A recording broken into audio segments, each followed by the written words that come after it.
Shalom, queridos, sejam todos bem-vindos e bem-vindas à nossa série teológica, os 5 dons ministeriais de governo e administração da igreja. Nós hoje vamos falar sobre o dom ministerial de apóstolo. Uma vez que na aula passada nós fizemos uma introdução bem colocada, hoje nós vamos trabalhar especificamente nesta aula sobre o dom ministerial de apóstolo.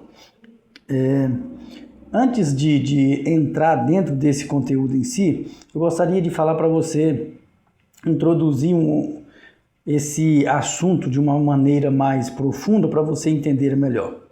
Quando o Senhor Jesus inicia seu ministério, a primeira coisa que ele vai fazer ali no início do seu ministério é reunir os seus discípulos estes que se tornaria a liderança da igreja mais tarde. Então nós vemos ali no início ele reunindo Pedro, Tiago, João, depois mais discípulos, que no início são 3, depois se tornam 12, depois 70 que são enviados para evangelizar nas casas, aonde ele haveria depois de proclamar o evangelho do reino. Então esses 70 foram enviados para pregar a salvação, e depois Jesus veio pregando o evangelho do reino. Depois, em Atos, nós temos o relato ali de 120 pessoas já. E mais tarde, na carta aos Coríntios, 1 Coríntios, Paulo, o apóstolo, já registra ali que tinha mais de 500 pessoas que eram seguidores do Senhor Jesus. E então surge a necessidade de organizar a igreja, uma vez que ela já está em uma proporção grande, assim como nós vemos nessas citações que eu acabei de citar. Então o Senhor Jesus, em Efésios capítulo 4, versículo 11, a Bíblia diz que ele deu uns para apóstolos, outros para profetas, outros para evangelistas, outros para pastores e mestres. Então, os ministérios de governo e administração da igreja, uma vez organizada pelo Senhor Jesus, são o ministério apostólico, profético, evangelístico, pastoral e de mestres. Ok? Então, o ministério de apóstolo. A função principal do ministério de apóstolo é o quê? Fundação e expansão. Os apóstolos são chamados, vocacionados e enviados para plantar igrejas, para a fundação e a expansão da igreja do Senhor Jesus. Quando nós olhamos para a grande comissão, em Mateus capítulo 28, versos de 19 a 20, a Bíblia diz o seguinte: Ide, portanto, fazei discípulos de todas as nações, batizando-os em nome do Pai, do Filho e do Espírito Santo. Então nós vemos aqui a ação de um Deus completo na vida das pessoas. Como assim um Deus completo? Eu estou falando no sentido da Trindade, atuar nessa missão. Da Trindade está agindo através dos seus apóstolos, ministros, na missão apostólica. Então, no versículo 20 vai dizer: e ensinando esses novos discípulos, esses novos convertidos, que farão parte da igreja futuro, que ali ele estava ainda determinando, enviando eles, ordenando para enviá-los. Então ele diz: ensinando-os todas as coisas que eu vos tenho ordenado, e eis que estou convosco até a consumação dos séculos. Então o segredo, o detalhe está aqui. Eles foram chamados com uma missão extraordinária, que na verdade é uma definição grega do significado desse termo apóstolo. Ok? É o enviado extraordinário, é o enviado para representar aquele que o enviou, aquele que enviara, ou seja, o próprio Jesus, a igreja do Senhor Jesus, certo? Então os apóstolos, eles são frequentemente pioneiros e fundadores enviados para plantar novas igrejas e expandir o reino de Deus em novas áreas geográficas e culturais, ok?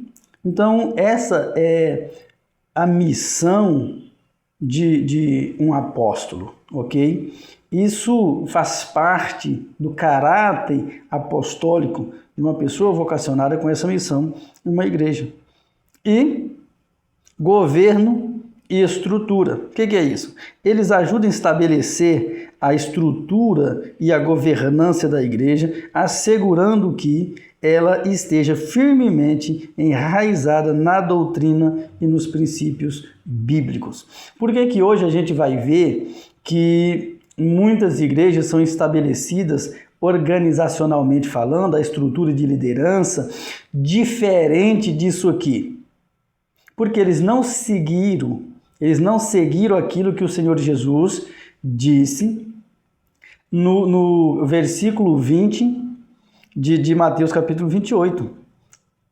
Eles que eu falo são os outros líderes depois do primeiro e segundo século para cá. Estou falando das outras lideranças, não dos apóstolos primitivos.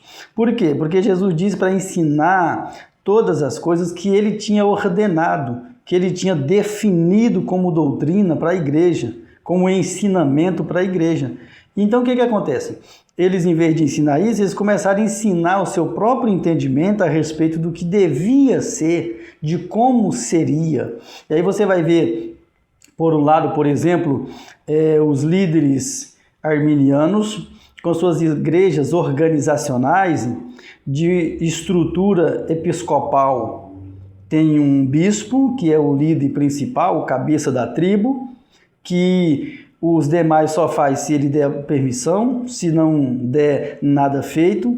E por outro lado nós temos os líderes calvinistas, que são aqueles que também não seguem essa ordem eclesiástica aqui da estrutura de liderança estabelecida por Cristo. Então o que eles fazem? Eles têm uma estrutura presbiterial, onde um conselho formado por pastores e reverendos, que é um nome que eles inventaram, é quem decide e que administra as coisas da igreja.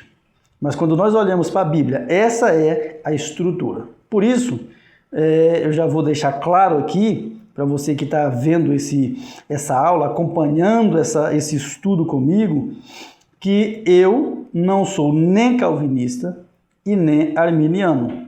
Ok? Mais para frente você vai conhecer a minha linha teológica, mas deixando isso claro para você. Por quê? Porque eu prefiro seguir piamente o que está ensinado na Escritura Sagrada.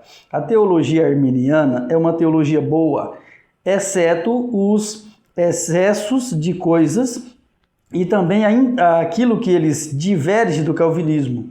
Porque eles distorcem alguma coisa, colocam outras coisas que não estão para poder dizer que estão certo, que sua teologia é melhor. Mas fora isso é uma teologia boa. Mas por que eu não consigo ser um arminiano? Porque tem muitas coisas do calvinismo também que é boa. Teologia calvinista é uma teologia boa. No entanto, tem esses excessos também, esses malabarismos também, essas distorções também para poder discordar do arminianismo. Então eu prefiro ficar fora desse malabarismo, mas aproveito o melhor das duas que está verdadeiramente arraigado na Escritura Sagrada. E falando nesse sentido aqui, a minha teologia aqui é uma teologia apostólica bíblica, nem calvinista, nem arminiana. Quando você olha para essa estrutura de liderança, você não encontra em nenhuma delas, mas encontra na Bíblia Sagrada. Então, as características de um líder chamado para ser apóstolo: visão e direção, autoridade espiritual e multiplicação de líderes, ok? Os apóstolos têm uma visão clara do propósito e da direção da igreja, liderando iniciativas apostólicas e plantando novas igrejas. A autoridade espiritual: eles possuem uma autoridade espiritual para corrigir, ensinar, disciplinar dentro da igreja, garantindo que a saúde e a integridade bíblica esteja presente dentro da comunidade cristã. E a multiplicação de líderes: eles envolvem-se na formação e no envio de líderes para expandir o reino de Deus. Lembrando que os apóstolos não são donos das igrejas, e sim servos, ministros de Cristo dentro da igreja. ok? Bom, essa é a definição da missão de um apóstolo, ok? E espero que você tenha compreendido isso aqui e te vejo na próxima aula para falarmos sobre o ministério de profeta. Shalom. Escreva nos comentários e deixe o seu like, ative as notificações para não perder as próximas aulas. E se você quiser fazer parte da nossa comunidade apostólica no WhatsApp, escreva nos comentários que eu vou entrar em contato com você e colocar você dentro dessa comunidade. Te vejo na próxima aula.